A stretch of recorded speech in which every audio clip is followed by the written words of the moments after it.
In this video, I will show you how to read a Discord server without admin. So in order to do that, first make sure to find the server that you want to read.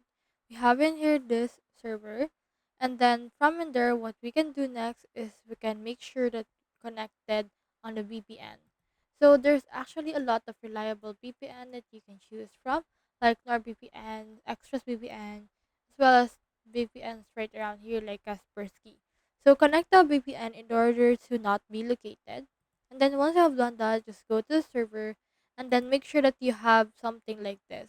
So actually put in here spam and then a space, and then I just repeated that until I reached 30,000 characters.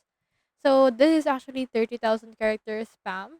So just copy that and then send that endlessly to the chat. So you can head over and then send that right around here. And then once you have done that right there, make sure that everything is well incorporated until the server that you're crashing has crashed.